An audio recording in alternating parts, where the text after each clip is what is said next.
নাহিদ ইসলাম যদি মনে করেন আপনার উপদেষ্টা না থাকতো তো তাকেও কেউ মানতো না। উপদেষ্টা হতে সে একটু প্রচারের মধ্যে আছে, অতএব তাকে নিয়ে আসছে।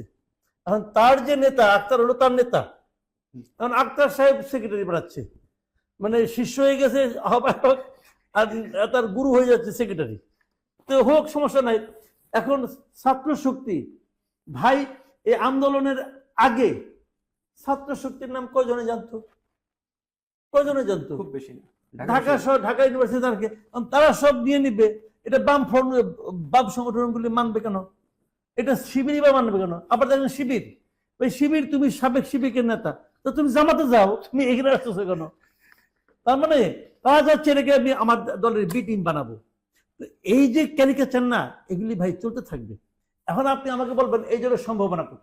দেখেন, এই দল আসলে ওই যে গ্রামে একটা প্রবাদ আছে, আগে ছোটবেলায় যে বটতলার কিছু উপন্যাস আছে, উপন্যাসের নাম হলো যে ফুল না ফুটিতে, হ্যাঁ, ফুল ফুটে নাই তার আগে ঝরে গেছে। এদের অবস্থা ওরকম। এটা হলো কি কিংস পার্টিগুলোর, এটাই হলো গিয়া নিয়তি।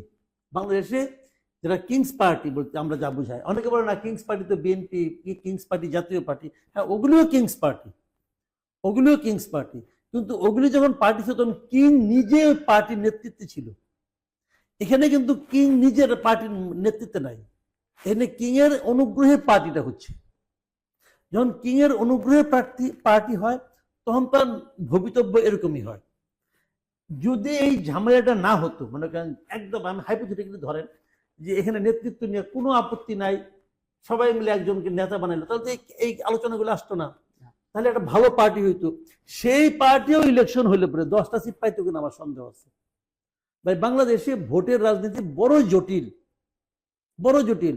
ওই আপনি টক শোতে দুইটা কথা বলেন, আপনি এক জায়গায় গেলে আপনাকে পুলিশ আপনাকে প্রহরা দেওয়া নিয়ে যায়, আপনি আইন কামে বিশাল বিশাল ফিস্তি দিচ্ছেন, এইগুলি শুনে মানুষ আপনার ভোট দেয় না। মানুষের কাছ থেকে ভোট নেওয়াটা একটা দীর্ঘদিনের সাধনার ফল, দীর্ঘদিনের সাধনার ফল। আর বাংলাদেশে ইদানিং প্যাটার্নটা চেঞ্জ হয়েছে, এখন টাকা যে খরচ করতে পারে সেও ভোট পায়। তো আপনি টাকা খরচ করবেন, ছাত্র মানুষ কোথেকে করবেন ভাই? যখনই করবেন তখন তো আপনি প্রশ্নের মুখে পড়বেন, তখন তো কোনো জবাব দিতে পারবেন না আপনি। কাজেই এরা ভোটে খুব ভালো করবে এটা আমি মনে করি না। আসিফ মাহমুদ সজীব ভুইয়া, মুরাদনগর বাড়ি, মুরাদনগর ওনার বাবা বলছে ওর তার ছেলেটাকে ইলেকশন করবে। কোন মসজিদে কত টাকা দিয়েছে বলতে, 10 লাখ টাকা। ইলেকশন করুক না, জামানত ঠিক করে রাখুক, দেখি। ওখানে বিএনপি ক্যান্ডিডেট হলো এই যে কায়কোবাদ সাহেব, কায়কোবাদ কি চিনে? ওখানে তার যে জনপ্রিয়তা, জনপ্রিয়তা চিনে, মানুষের হুমকি দিয়ে জনপ্রিয়তা পাওয়া যায় না। মানুষ বেয়াদবি পছন্দ করে না, মানুষ অধ্যত্ব পছন্দ করে না। কায়কোবাদ 5 বার না 6 বার এমপি, যেবার ইলেকশনে খেলা সেইবার এসে পাস করে। তারপরে তাকে দেখেন মানুষের সঙ্গে কথা বলার সময় কি বিনয় নিয়ে কথা বলে, কৃষকের সঙ্গে কি আচরণটা করে। এত সহজ না মানুষের ভোট আদায় করা। আপনাকে দেখে ভয় পাবে, ভোট দিবে না, বড় কঠিন কাজ।